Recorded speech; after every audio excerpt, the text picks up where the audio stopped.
How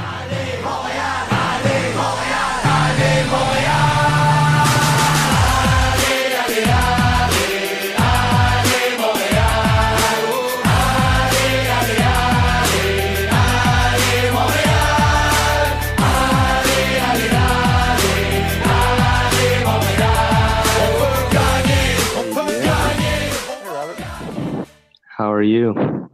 I'm doing all right. How about yourself? Yes, I'm doing quite well. I'm glad to have you on. How does it feel being the first one on the Have Some Fun podcast?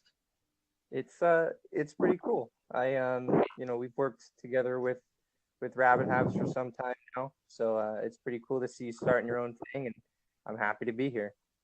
I'm happy as well. And how's the Nosebleeds podcast going for you? It's been good. We wrapped up episode 2 last weekend. It's out now in most places that you can find podcasts. Record episode 3 this weekend at some point. Try to wrap on some of the Stanley Cup final games and some of the other things that are happening in the NHL. So it's been a lot of fun. My buddy Trevor, we went to college together, so it's been cool to just sit down and talk hockey for an hour every week. All right, that sounds good. I think a good place to start is to talk about the hirings of Joel Bouchard and Dominic Ducharme. How do you feel about that? Yeah, I mean, these are two hires that, I think, you start with Bouchard. I think we've kind of seen that one coming for a while. It's very clear that the Canadiens are trying to go in a direction with guys who are experienced dealing with people who aren't experienced. They want to work with guys like Ducharme and like Bouchard who have experience dealing with younger players because this team is headed in a younger direction. It has to be with 4 second-round picks in this year's draft and some good young players coming up through the pipeline. They need to develop through youth. You look at these guys who've been successful in places they've been. Joel Bouchard's team has always been competitive. I think he said during his his press conference when he was hired that as long as there's a scoreboard, he's going to coach to win. And I think you look at what Sylvain Lefebvre has always thought that development was ahead of scoreboards, was ahead of, trying to win games. It's nice to know that, we've got a guy in there now who will try to win games. And I think that, winning can oftentimes be the best developing tool. I mean, you look at the Edmonton Oilers over the past, however many years, up and down that organization, they've been not very successful and the players suffer from that. But I think, you get a guy in the AHL who can, come in and try to win right away. It's going to have a positive impact throughout the organization. I agree with that. You're right. We did expect something like that to happen, Joel Bouchard being hired, because Marc Bergevin signed TJ Melancon and Samuel Adams-Moisan to an AHL contract, both of whom have played for Joel Bouchard. And I think this is a positive move, and it's a step in the right direction considering his pedigree. He was the general manager for Canada World Juniors in the 2017 and 2018, which won silver and gold. And given that, he could work with younger players. And another thing that he said that really caught my attention, that it's not 1997 anymore. The game is changing into a faster brand, and I like what he's saying so far. Yeah, no, he's saying all the right things. It's been interesting to see him come into the organization, and he's already hiring some guys at the AHL level to fill his bench. And then you look at the man that's going to be behind the Canadiens bench next year in Ducharme. He's got experience coaching World Juniors in Canada, which means he's coached Noah Juleson, he's coached Victor Mete, he's coached Jonathan Drouin. He coached Jonathan Drouin. More importantly, when he was playing center with the Halifax Mooseheads. So maybe he can try to figure out what made him successful then and try to carry some of that success over to the NHL level. Now, I think it's also important to notice who stayed with the Canadiens coaching staff. They did keep 2 auxiliary players behind the bench, Stéphane Waite, who should probably be credited with helping rejuvenate Antti Niemi's season, and Price obviously seems to like him. But at the same time, they also kept Kirk Muller, who I wrote about shortly a little while ago for Rabid Habs, and his power play. Uh, it always seems to work when he's with Montreal. I didn't look back at the systems that he was using in his former iterations with the Canadians, but I did look at this year and the things that he's doing well.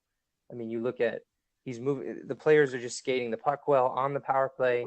He's just always been successful. They were back over 20% for the first time since I believe 2009.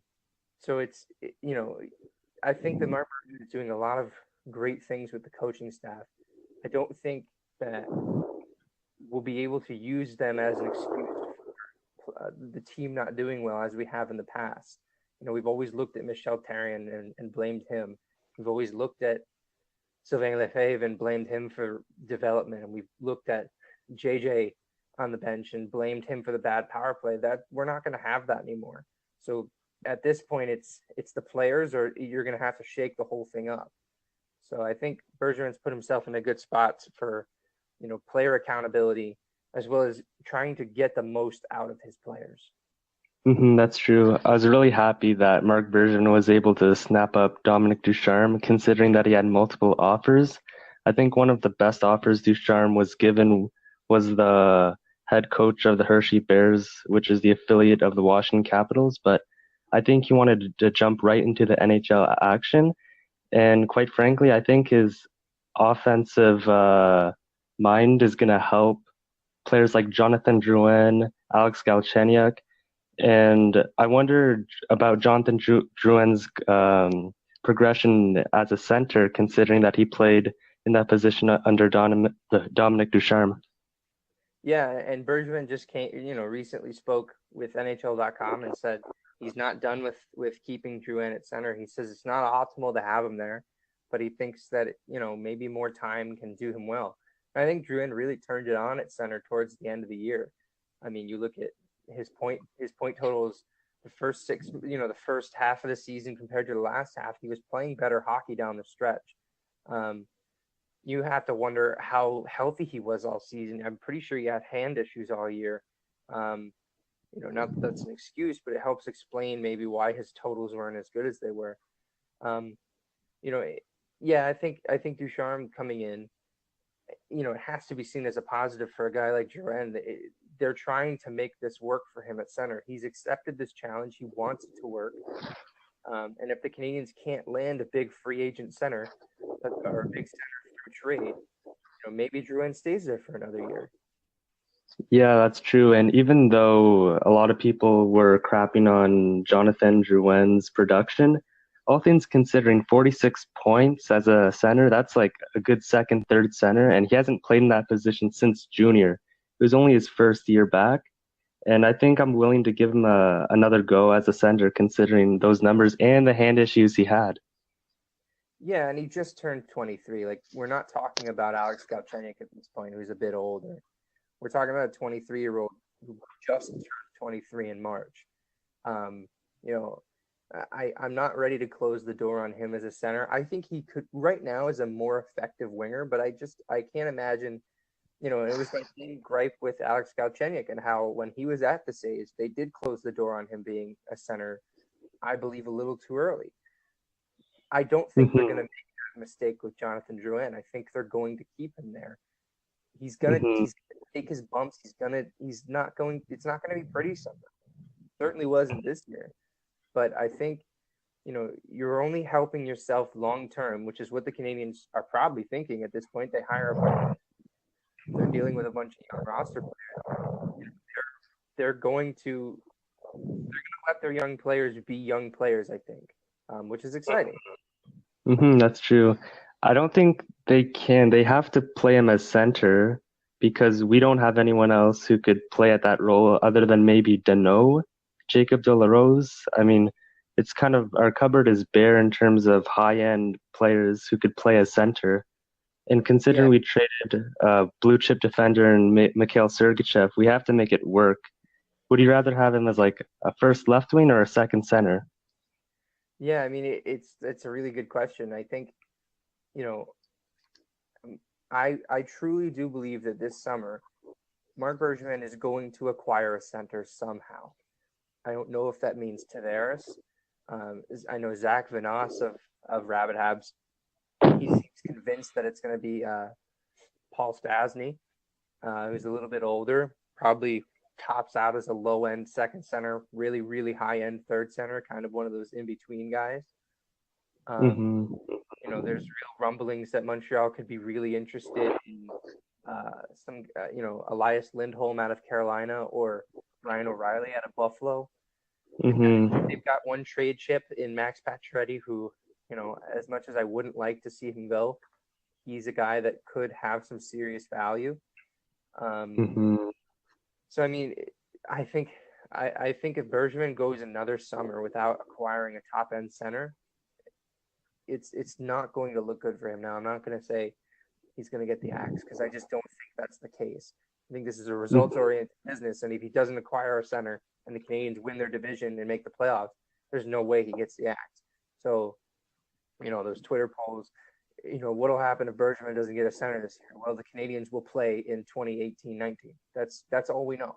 We're going to play a season and we'll figure it out from there. To me, my greater issue with this roster, I know the center position is a problem, but you look at, I have real questions about the defense.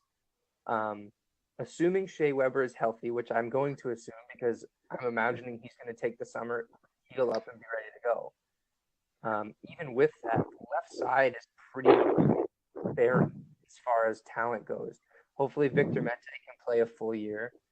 But I seriously wonder what's going on with Karl Alzner, what's going to happen there. You've got a bunch of young guys who can come in and play in that role, but I'm curious as to what's going to happen at that position because after center, it's the biggest need on the team. That's true, and I think Marc Bergevin was filling some depth with that with two signings from the Czech Republic League in Michael Moravcik and David Sklenicka, who are similar players to Jakub Jerabek in terms of an offensive-minded defender. But I think he needs to do more in that position because, yes, Mike Riley, he surprised many, but I think at best he's a low top four, high bottom pairing defender. Karl Alzner, he has an Ironman streak, so I don't think he's going to get benched. He needs to play on the bottom pairing because this season he did not deal with top line, top four pairings quite well. And I think Marc Bergevin has a very busy summer. He needs to get a center. I mean, even though we've been saying that forever, but he also needs to get a really good left defender to play with Shea Weber. Yeah, I still, and I might be naive in thinking this. I think that, I think what it takes to play in that role. He was quite good this season when he was healthy. He wasn't given the chance to play with Shea Weber a whole lot, but I think, who was playing with him for most of the season? Karl Alzner was up there a lot. Petrie played up there with him for a while. Jeff Petrie had a hell of a season, especially in Shea Weber's absence. I don't think a lot of people are talking about that enough. How dominant he was on the power play, how dominant he was at even strength. I think that bodes well for the Canadiens on defense because they have two really, really strong right-handed defensemen. But you have a whole bunch of question marks back there. And David Schlemko, what is he going to bring? We were promised that he was going to be a really reliable guy. Unfortunately, he spent most of the year injured. We don't really know what we're getting in David Schlemko even still. What can Victor Mete bring? Is Karl Alzner going to have to take a huge step forward? Is that contract going to be, pretty burdensome on the Canadiens? Guys like Mike Riley, who I liked Mike Riley when they acquired him, the low acquisition cost. He skates the puck well. So, and the two Czech prospects that you listed, they just today, I think Cap Friendly released that they have out clauses, not unlike what Jerabek had, in that if he gets sent down to Laval, they can opt out of their, out of that, and they'll stay on their contracts, but they won't play here. They'll go back and play in the Czech Republic. So I think Mhm. Bergeron's trying to create a lot of competition at training camp. He's always done that, whether it's in goal. You remember Mike Conley stole that role from Tokarski just to have it stolen from him the next year with Al Montoya. It could happen again this year if Lindgren Mhm. goes out and Niemi doesn't look like himself. You could just steal another one there too. I think Mhm. he's setting himself up to have these competitions in camp. I think Bergevin likes him. And I can't say he's wrong. These players come in and they win spots. That's what you want out of your team. So I think that's what right now anyway. That's the goal on defense is to just have someone win their spot. Of course, we have free agency and trades and everything else that can go along with that. But it's definitely going to be an interesting summer. I think we're also setting up for one of the most interesting training camps over the last 7 years or so. That's Bergevin's tenure. So I don't think this team will look anything like it does now in September. But at the same time, the parts that we do have now make for an interesting training camp. Mhm. You also have to question about Jordy Ben.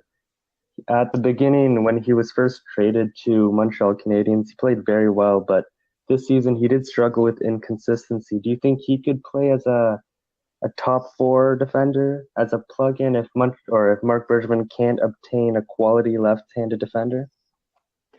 Ideally, I think he's more of a bottom pairing guy. I think that's one of the issues that the Canadians are having right now is a bunch of bottom pairing guys.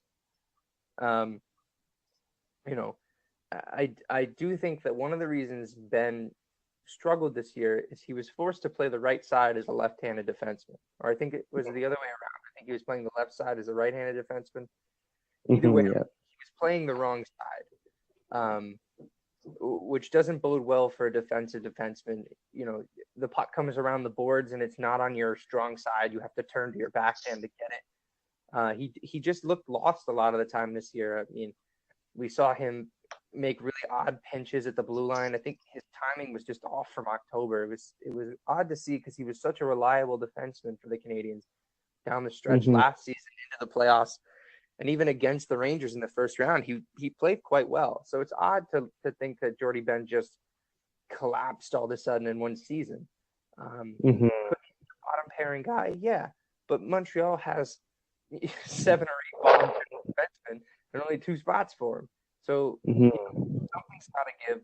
There's going to be bodies coming in and out of this roster. Um, don't buy a jersey.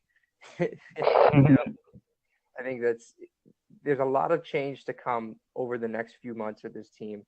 Defense has to be. There's just too many bodies back there. Once everyone's healthy, with prospects coming up, there's too many bodies.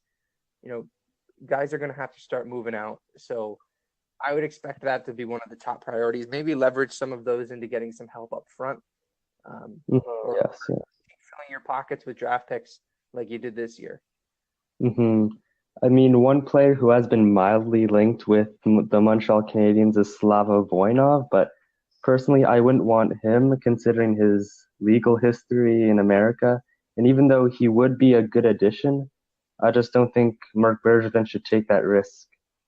No, you know, I don't think there's a place in this league for players for people like Slava Voinov. What he did wasn't a mistake. It was something that no human should do. Hmm. And at the same time, it runs contrary to all of Bergevin's beliefs about character and and being a character hockey player, a character person. These are the people that he wants in his team. I think signing Voinov would completely decimate that in the eyes of a lot of fans. I'll speak for myself. I can't speak for everyone, but I would be pretty disappointed in this team if they preach character, character, character, and then they go out and sign someone like this. But I'm not going to get upset about it now because it hasn't happened. So I think No. we should wait to get upset about things until they happen. So I'll leave that there. I don't see it happening just because I think Bergevin is a smart guy. I don't think he's interested in just an absolute problem person. So I don't see that as an option for Montreal. It's good that the Montreal Canadiens have a buttload of draft picks because if we were speaking right now and they only had 4 draft picks, I wouldn't be very confident if they could find a diamond in the rough, like a good left-handed defender. I mean, they do have 4 second-round picks, and they need to really capitalize on that. And I believe that Trevor Timmins can do that in finding quality players. Yeah, no, I think letting Trevor Timmins do his job is probably going to pay off long term for the Canadians. Now, they've got 4 of those second-round picks this year. If they make all 4 of them, I'd be surprised. I think that at least one of those, if not 2 of those, are on the move. There are too many interesting names out there. There are too many holes that could be filled with roster players. I look at, for an idea of what Bergevin might do, I look at what he's done in the past. The last 2 seasons, he's gone out and traded, last 2 off seasons rather, he's gone out and traded picks for expiring restricted free agents. 2 summers ago, it was Andrew Shaw. They sent 2 second-round picks to Chicago and got Shaw and signed him to a deal within a few days. He did it last year. He went and acquired Jonathan Drouin, signed him to another contract. I think that there are a lot of teams in tough cap situations that won't be able to sign their players. I look at Tampa Bay, who you look at, if they're looking more towards the future and trying to maintain what they have, in Kucherov sticking around, maybe a guy like JT Miller becomes expendable for them. He's a restricted free agent center, probably a 2 center in this league, wins a lot of faceoffs, can play both ends of the rink. Can 2 second-round picks get that deal done for him? I like to think moves like that. It's something that Bergevin has been really interested in doing. So yeah, if he picks all 4, if he uses all 4 of his second-round picks on actual draft picks, I'll be quite surprised. But again, it wouldn't be a bad thing for the team. Just restocking the cupboard. Taking as many swings as possible. The draft isn't a guarantee. It's not an exact science. So you walk up to the plate 4 times, you have higher odds of landing 1 player, 2 players, than you do with just 1 pick. That's a very good point. It's in that case, it's a win-win situation for Marc Bergevin, because if he doesn't trade any of those second-round picks, he could restock the cupboard and address the needs at center and at left defense. But if he could trade those 2 draft picks for, like you said, JT Miller, or perhaps another cap-tied team in San Jose with Tomas Hertl, who could be a good player, I think Marc Bergevin has positioned himself well by accumulating as many draft picks as possible to look at every single option possible that he has. Right, and I think it's time for him to use the cap space that he has as an asset. You mentioned San Jose. They're one of the front runners apparently for John Tavares. But at the same time, they just signed Evander Kane to a 7-year, $7 million deal. They don't have the money that Stamkos need, or not Stamkos, that Tavares would want. So if they were going to go after him, they'd have to make some money available. Could you go get a guy like Thomas Hertl so that they don't have to pay him? You've got cap space. You can facilitate something like this. So it's definitely going to be an interesting summer. I don't think that there's any one fix for the Canadians. And there's also the fact that Marc Bergevin surprises everyone every summer. He does something that no one saw coming every single summer. To try to predict what he's going to do is an exercise in futility. We can try to extrapolate from what he's done in the past, which is all I've tried to do. But at the end of the day, he works in silence. He strikes quickly. And no insiders seem to be in on what he's dealing with.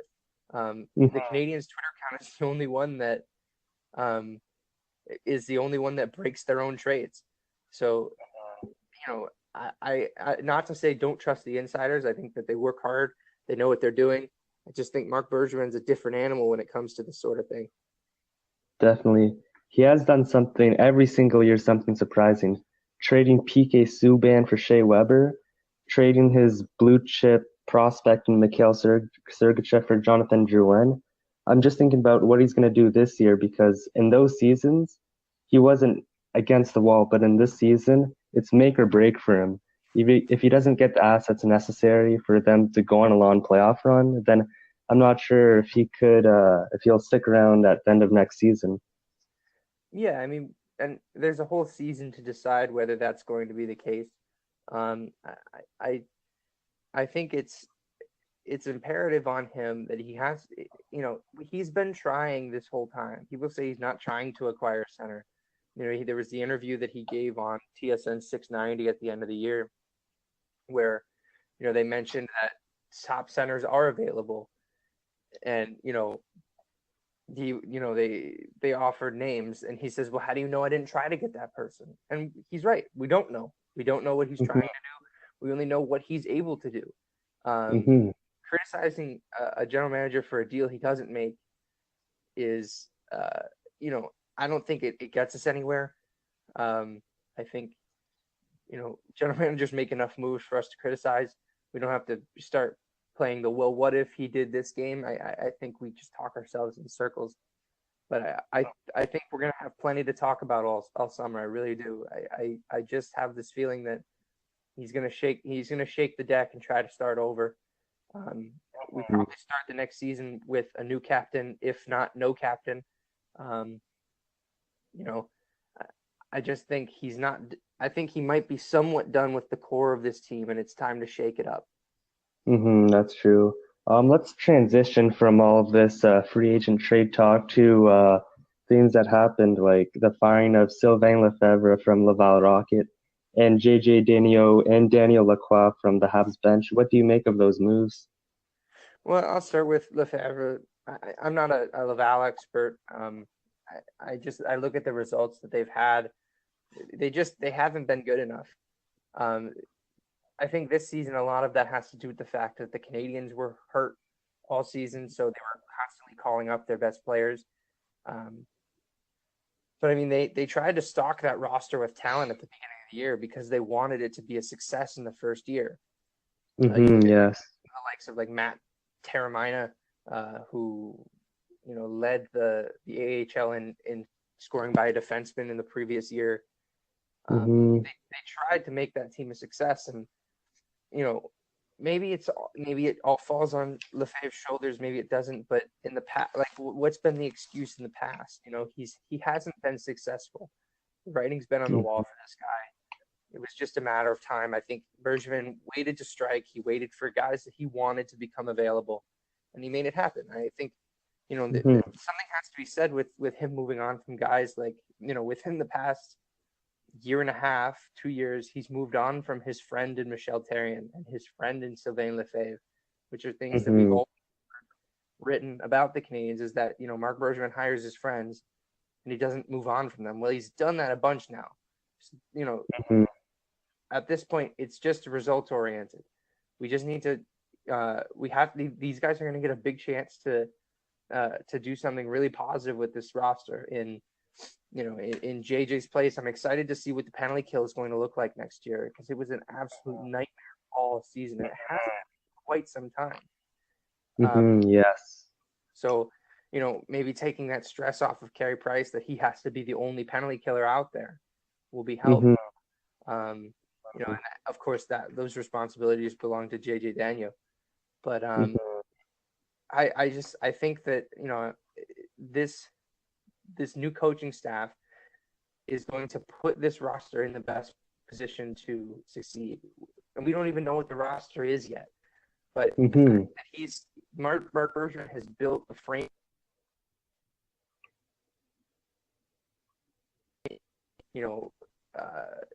There's been moves in upper Rick Dudley leaving and some reorganization in that respect. He's shaking up the front office. I think he's gearing up to do the same with the roster. But he's done well to get his ducks in a row here and make sure that his end is cleaned up before he gets to work and starts moving bodies around. That's true. And I'm quite excited which coach that Claude Julien will put on his team as a defensive type of coach to replace JJ Daigneault, because as you mentioned, their penalty kill was awful. And I'm really excited for what Claude Julien has in mind. Also, I think it was also long overdue for Sylvain Lefebvre to get fired. And it's kind of disappointing because Marc Bergevin signed a lot of veteran players to play for the Laval Rocket to make it a first successful season, like Byron Froese, Peter Holland to an extent, Matt Taormina, like you said, and re-signing Chris Terry. And at the beginning of that season, I was quite excited that they could play well, but unfortunately, it kind of collapsed considering of all the injuries that they've had, the Canadians. So I'm not sure what to make. I don't think that's Daigneault's fault per se, but his past record of being unable to bring players to the next level from the AHL to the NHL, it says a lot about his success. Other than Sherbak, Beaulieu, Udon, he hasn't done much to, or he hasn't got that many players to the next level as others would have liked. Yeah, no, I look at the guys that you listed, like Byron Froese. He spent most of the year with the Canadians. It's unfortunate. You know, and sometimes it's not even that they've done anything particularly wrong in Sylvain Lefebvre, or in this case, JJ Daigneault. I think it was just time for a change. The fact Hmm. that this wasn't done right away, and Claude Julien coached the rest of the season in 2014-15. No, that wasn't right. 2015-16. He finished that year. That number might still be wrong, but he finished that year with the coaching staff that he inherited from Michel Therrien. He went the full next season with the same coaching staff. Um, Yes. it's surprising that even happened. You know, Hmm. he tried to make it work with the guys that had already had experience coaching these players. Um, Now they shake the deck, they try something new. I think these have to be your last steps before you completely flip the roster over, right? I mean, you change the voices that are talking to them every day. You change the structure and the system around them. And if Hmm. that doesn't work, there's only so much you can do as far as coach movement. You're gonna have to start reorganizing bodies. Yes. Overall, I'm quite confident with what Marc Bergevin has done behind the bench, or not behind the bench, but with acquiring Joel Bouchard, Dominic Ducharme, and letting Claude Julien get his own guys. I think there's a lot of hope that those new voices can rejuvenate a Habs roster, and we don't even know who's going to stay with the Habs. Pacioretty might get moved. Anyone could get moved, considering that Marc Bergevin has surprised us for so many years. But I think that with the Habs right now, on paper, if Weber returns to form, or not return to form, no, he was injured. He was Right. injured. If he plays to what he is, 45, 50 point guy, shutdown defender, and if Carey Price returns to his 920 form, which I think he will, I think it was just an off season for him. Those two players could put them into the playoff conversation, and we haven't even talked about who Marc Bergevin will acquire and trade and whatnot. Yeah, I think there are too many question marks with this team, from the results we saw last year, to completely count them out for next season. Um, yeah, of course, it depends on the bodies that they pick up, but you nailed it there when you said, Shea Weber needs to be healthy. If he's healthy, this is a different hockey team. Carey Price had his own stuff going on. He suffered from chronic fatigue, and even when he was just playing, he didn't look like himself. He never did. Price has to Mhm. rebound. I think he does. I think, you know, to soapbox a little bit about Carey Price. People seem to want to point to the season that he did poorly as a descriptor of what he has been. I Mhm. I don't buy it. You look at sample size. That one season is so insignificant considering his entire body of work. Mhm. He's constantly a Vesna contender, if not a final nominee. Um, he's a difference maker for this team because guys look at him and they say, "Oh my God, that's Carey Price I'm shooting on." It starts in your head. It's the same idea that you get from playing against Shea Weber. He's not the player I don't think he could be the player that he was, at least not this last season. He wasn't. Can he get back to that level? Absolutely. But there's something to be said about the fact that players are afraid of Shea Weber, and they're afraid of playing against Carey Price. When those guys are on, they're almost like psychological enforcers for the Canadians. When they're not there, other teams can just walk in and make a mockery out of this team. But that should go for every hockey team in the league. If you take away their best defenseman and their number one goalie, what do you have left? That's true. The only team that seems to be able to get over that is the Penguins, and they've got something in the water in Pittsburgh that makes that possible. Yes.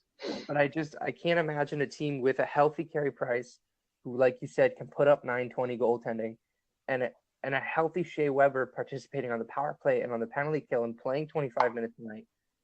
I don't see how anyone can say definitively that team is automatically a write-off for the season. I don't buy it. That's true. One subpar season doesn't define the career of Carey Price, considering what he's done. In 2014-15, he almost single-handedly carried the Habs to the second round of the playoffs. And same with Shea Weber, even though he had a nagging injury that he played through for the first third of the season, and he was still on a 50-point pace. And I think both players will rebound. And also, before last season, they were division champions when both of them were healthy. So I think that there's a lot of good to take from this, hoping that Shea Weber and Carey Price will rebound, but there's no reason to think that they won't rebound. Right. No, you're absolutely right. That's, we can't tell the future. We can only try to prognosticate. We can only try to predict what's going to happen. But at the end of the day, I think the past is the greatest indicator of what's going to happen. I think Carey Price is fine. I think Shea Weber will bounce back. And I think we should leave the results of next season to be decided next season. Yes, that's true. The last thing I'd like to touch on is the draft. Who do you think that the Montreal Canadiens would draft? Do you think they'll opt out for Jesperi Kotkaniemi, or do you think they'll go for someone like Filip Zadina or Brady Tkachuk? If I was responsible for the pick, I would select Filip Zadina. I think that he's got the highest ceiling out of the players that will most likely be available. I think that obviously, Dahlin's going to go number one. I think Svechnikov goes number two. I look at the players that are going to be available at three, and I'm not a huge draft sort of guy. I love the draft, but I'm not a prospect expert. But from everything that I've been told, Zadina seems to be the one there that's the complete package. He would be added to a team that's already full of wingers. So, it's not like Montreal's addressing a need there. That's not to say that I don't like Kotkaniemi. I really do. I think that some team is going to do very well to pick him in the first round, whether that's at 5 or 10. I think he'll fall somewhere in that range. Who's to say Montreal can't pick third and get Zadina, and also swing a trade and pick 10? I don't think that's true. I don't think that's out of the realm of possibilities. I keep throwing the number 10 out there because I believe that's the Edmonton Oilers pick. Yes. An absolute madman who would probably trade that for pennies on the dollar.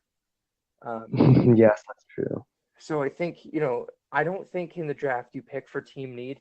I think you're better off just letting the positions fall as they are and just picking the best player available, especially when you pick as high as the Canadians do. You might think that Kotkaniemi can help you down the middle right away, but you have to look at the value of that pick. And like Bergevin said in an interview with NHL.com just yesterday, you suffer for this pick. You exchange a lot of goodwill with your franchise, with your fan base, to get this pick. That's why he says he's probably not going to trade it unless he gets blown away by an offer. Mm-hmm. But, you know, I think he would do well to just pick the best player available, which in my mind is Zadina. Now, people like to throw around the name Brady Tkachuk. I'm not huge on Brady Tkachuk. I think that you're picking him. A lot of people seem to lean towards him because of his intangibles. That's not to say they're Mm-hmm. not important. Yes, he's a pain in the ass to play against, apparently. Yes, he's got a hard, he's hard nosed for the net. He's got a big body. Mm-hmm. He can be an enforcer-ish type and play on a line with Jonathan Drouin. I think when Mm-hmm. you Yeah. start dealing with players like Kachuk, you start to adapt to it with some, what I like to think of as the Stahl tax. Why did Mark Stahl get the contract he did? I think they paid for the name on the back of the sweater, because of his brothers Mm-hmm. Eric and Jordan paved the way for him. I think people are looking Mm-hmm. at Brady Tkachuk, and now Brady Tkachuk is probably an excellent hockey player. At the same Mm-hmm. time, I don't think he's worthy of that third overall pick. I think he'd be better Mm-hmm. to go for pure skill. And I think at that spot, it's got to be Zadina, who has experience playing in a Quebec market. He played for Halifax. Um, Mm-hmm. he said he would love to come to Montreal. They're the best fans in the NHL. He loves loud Mm-hmm. buildings. He loves playing with pressure. As far as I'm Mm-hmm. concerned, he's my guy. And another thing about Mm-hmm. him that falls under those intangibles is he's a rink rat. This kid hates leaving the rink. There's a story, the Mooseheads practice got canceled due to a snowstorm, but he wanted to skate so bad that he called his coaches and made him. They came and picked him up at his billet family's house and drove him to the rink so he could skate. Mm-hmm. The kid hates being away from the rink. He's a Czech player. We've had guys like that. His name was Thomas Plekanec, and he was a fan favorite. Thomas Plekanec hated leaving the rink. He was always the first one there and the last one to leave.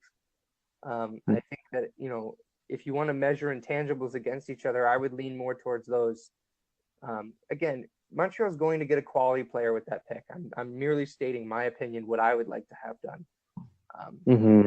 They pick Kotkaniemi, I'd be a little disappointed, but at the end of the day, Bergevin's trying his best to acquire a center. I can't fault him on that. If he picks Mm-hmm. Kachuk, he just has a difference of opinion than me. He's a smart guy. I can't fault him on that either. Montreal's going to get at least one quality player out of this NHL draft, and I think that that's something that we should at least be pretty excited about. They'll probably make an instant impact on the roster next season. They're picking that. Mm-hmm. Yes. So the draft should be an interesting time. We just have to wait another month for it to happen. Unfortunately, and you do raise a good point that Philip Zadina, he seems to like the Montreal Canadiens a lot. And when the Canadiens signed Moravcik and Sklinechka, in my mind, I was like, was Mark Bergevin signing those players that make Zadina more comfortable? I don't know. That's just me thinking. But Zadina, I think the Canadiens should definitely draft him because they need goals, goals, and more goals. And that's all that Zadina supplies. He has a great shot and he's a great skater. And I think I'm not sure if he could instantly help the Canadiens this season, but down the road, like him on the first line and Gallagher on the second line, I think that'd be dynamite for years to come. Yeah, I think wingers, they're the most easily acquired roster spot. There's just more of them. But it doesn't mean that they have no value. I think you look at what the Canadiens are doing on the wing, and they're loading up with guys that can score. It's exciting when you look at, Galchenyuk playing the wing now. Gallagher's on the wing. We have Lehkonen, who he had a down year, but I think he's more of what he showed us in his rookie season. Again, he had an injury-riddled season, a lot of back issues.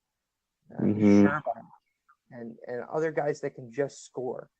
It's exciting. We might have two actual scoring lines next season. Two lines Mm-hmm. that can roll out there with That's true. just scoring goals. Mm-hmm. And it kind of relates to the direction because when the Canadiens were destined to make the playoffs, when they were knocked out by the Rangers on the trade deadline, they acquired Steve Ott, Andreas Martinson, and Dwight King, all of whom they don't score a lot. They're not fast, but now you see Mark Bergevin. He's getting players like Nikita Sherbak, Arturi Lehkonen, Charles Hudon giving them extended minutes, Galchenyuk on the wing, Gallagher. And you're right. I think for the first time in a while, we could have two potent lines who could score on a consistent basis, given that we have Lehkonen, who he had an off year, but I think he's going to rebound since he was injured. We have Hudon, who had 30 points as a rookie, which is pretty good. Sherbak, he's just tip, he's just uh he's just starting to become a great NHL player. And we already have established players in Galchenyuk and Gallagher who could do wonders. Yeah, it's definitely it's. I think the team up front is in as good a shape as they've been in quite some time.